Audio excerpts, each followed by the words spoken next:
Bottom of the second inning we go here in Tempe. It's 1-0 TCU after a big RBI single from Lucas Franco, and has given this TCU team the spot they have now, but it's now up to Lance Davis and company, trying to limit the ASU offense. 5-6-7, Dominic Longo start things off in the bottom of the second, goes after the first pitch, rolled over to second.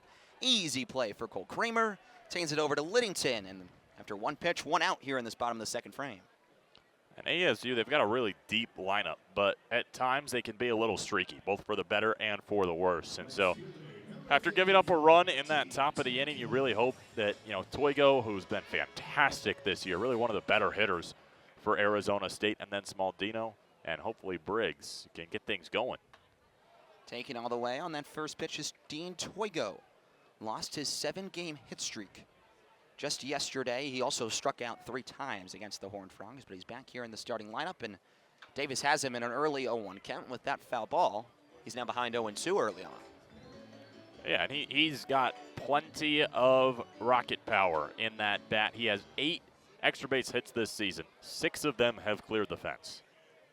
He's got a barrel, and if he can find one here, he's got part of it, but that one a late swing and fouled away. You just have to hope, if you're Arizona State, that Toigo can find a little bit of the contact that he found last year.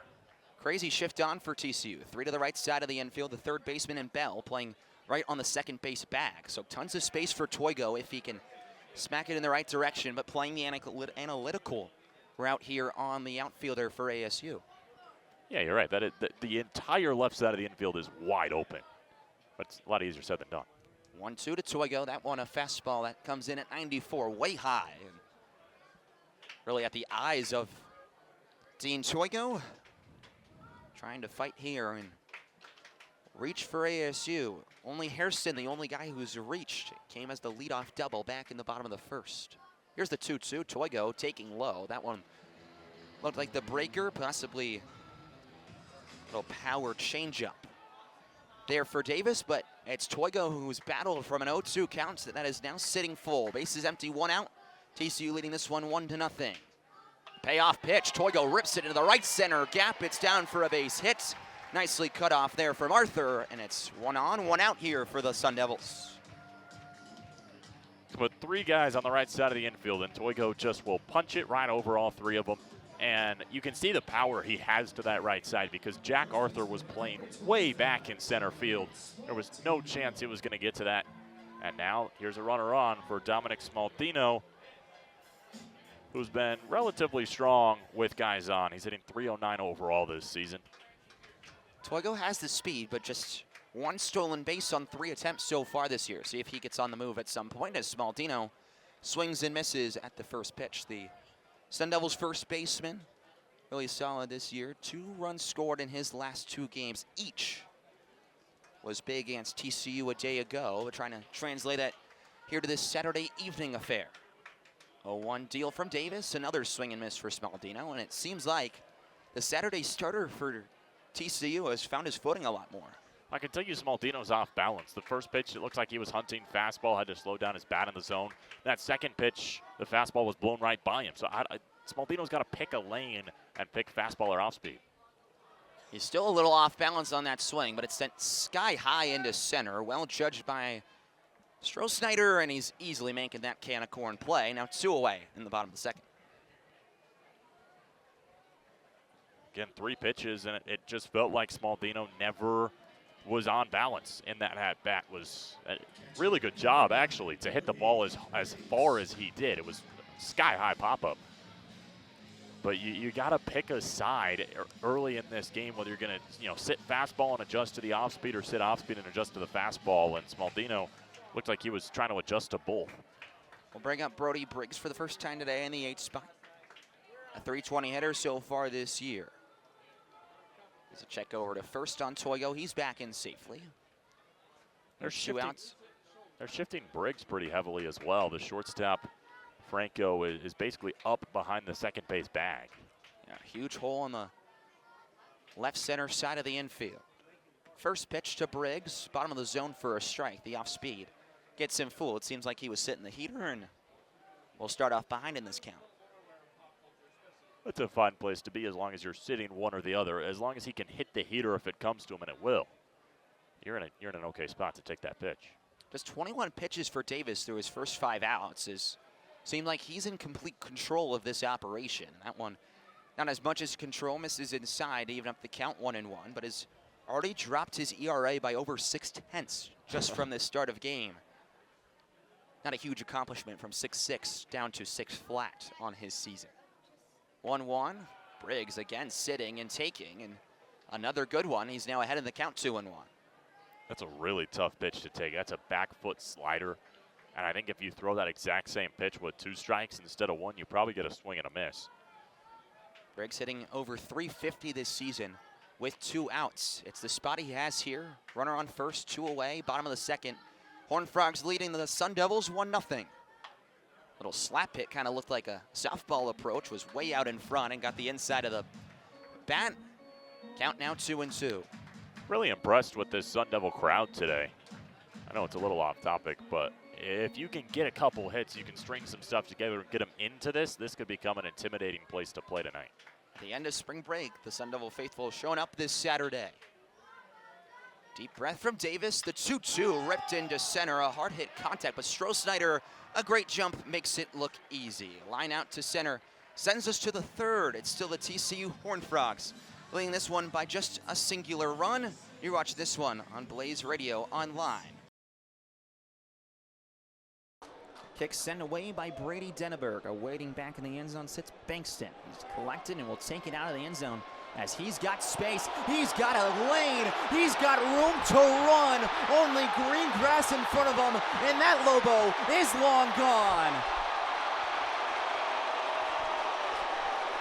New Mexico answers back instantly. It's Damon Bankston on the kickoff return. And just like that, things have gotten wild in Phoenix. You talk about a momentum swing, Nathan. That is what the New Mexico doctors ordered. Unbelievable. And Bankston goes all the way, saw the seam down the right side, and just used his speed to carry himself all the way into the end zone. They'll call it a 100-yard kick return touchdown for Bankston as the offense now comes out onto the field here for New Mexico. A 2-point conversion with so much on the line. Get it? It's a tie game at 14. You don't. You still stay behind 2 points, but you still get the answer you were looking for. Pistol formation. Lane moves over. They'll direct snap it. Lane, trickery on the 2-point. Running out of time. Wide open in the middle of the field. Keegan Johnson ties it at 14. Sometimes you're just in the right place at the right time, and that's what Keegan Johnson was doing. Seeing the space, realizing Lane couldn't do much, and just goes right towards his level of eyesight. It's just an interesting play, and Jason Eck has been no stranger to try to get his side to use some trickery. He used it there. What a turnaround. Unbelievable by New Mexico. It's so hard to describe that play in the moment, but Scott Humphrey, direct snap on the 2-point conversion, handed off to Lane, and just trickery from there, wide open in the middle of the end zone. Keegan Johnson, excellent play call from Jason Eck and his team coming over from Idaho, and the things he's done at the first season with this Lobo program. They've been incredible, as they are now, the fans have traveled so well for the Lobos, and they're still fired up. 13-18 in quarter number 4, tied at 14 apiece. Now you're prepared for anything. Back to receive the kick for the Minnesota side. Coy Parrish will wait back there. As now, just like that, after the long drive from Lindsay, they have the possibility to come back out. Kickoff will be taken here by Grant Glasnow as he goes with a little squib to the right side of the formation. They don't want a kickoff return. Right back. It's taken by the Upmen, who bounces off tacklers. Pierce Walsh brought down shortly after. Don't know if it pays off because it's excellent starting field position, as here come the Golden Gophers starting on their own 47. I mean, it's good field position for Minnesota overall. And like I said, or like you said, Nathan, I don't know if it's the best decision for New Mexico. Try to put Minnesota back in their own territory and try to make them earn their way down the field. And that's just not what they're doing right now. Gophers already with that touchdown, even before New Mexico's theatrics recently. They've had a lot of momentum from the offensive side. 13-13, calling it their own 49-yard line. Lindsey motions a man over. They'll just give it to Taylor, trying to calm down the energy here in Chase Field. Taylor pushes forward for a gain of about 7 or 8. He has come alive in the last couple of quarters, and it feels like as those bodies get more tired on the Lobos side, they're just punishing them on every run they get. It's like a guiding light overall, and Taylor's been the one guy leading them down that light. Bring up 2nd and 4 from the right hash on the Lobo 45. Instantly past the 50 after one play. Lindsey dropping back, gives it to Taylor. Just a slam to the left side, and he is slammed down. A pack of Lobos get in there angrily and bring him down for a gain of none, and it brings up 3rd down and 4. And it feels like that's been Minnesota's bread and butter in the second half. These 3rd and short situations, which get them into an interesting situation. And it feels like the most successful have been when Minnesota has passed the ball. And let's see if it happens here. Taylor's still in the game, though. 12-10 and counting here in quarter number 4. 3rd down and 4 from the Lobo 45. Tied at 14 apiece in the 36th rate bowl. Motion Taylor out of the backfield. Lindsey looking right, will throw right. Late on the cut, a flag comes a-flying, but for now it's an incomplete pass. This is huge. Play stands, it's 4th down, and you could see a punt from Minnesota. This is on the defense. Could be a fresh set of downs for free for the Golden Gophers.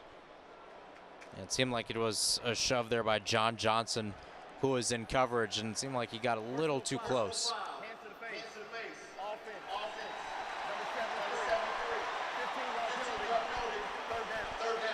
Two things to dissect there. First of all, offensive penalty. Second, and his staff accept to take the penalty. Move them back 15 yards, so instead of what would be 4th and 4 and have the decision to go from it for around midfield, it's now 3rd and 19. You give them a chance, but they're in much worse field position. Golden Gophers from their own 40. This place is buzzing in Chase Field. Ace formation from the right hash. Lindsey motions a man. Looking to his right, and a whistle, and a flag flies once again. This play called dead, and according to the Mexico side, it's going to be the Golden Gophers moving backwards.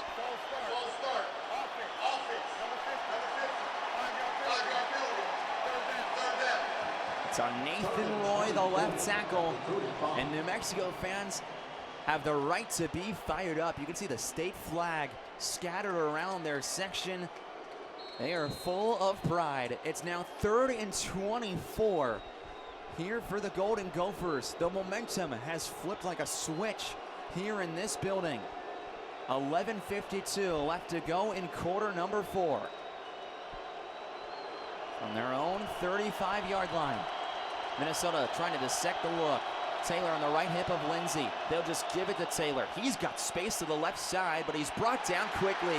A huge tackle from Caleb Coleman, and it brings up 4th down and forever. It was a good thought there by Taylor, but that's what happens with Drew Speech and then also Brett Carr, who's seen the play and reading it well. Didn't have really much pressure when it came to tackling these guys, and Speech specifically was just able to ram his way through. Agu also making the tackle as well. That's a good stand by New Mexico. Agu steps up. It brings out the punt unit. Now coming here. The punt from Weston. Back to receive. Here is McKinney. Already had special team magics already today. McKinney breaks the tackle, stays on his feet, but is brought down shortly after. Give him about 2 or 3 on the punt return, and it will be around their own 19 for starting field position for the Lobos. 11:06 left to play in this one. It's a tie game at 14 after the 100-yard kick return coming from the legs of Damon Bankston. Can the Lobos keep it up? Stick around to find out. You're watching this one on Blaze Radio.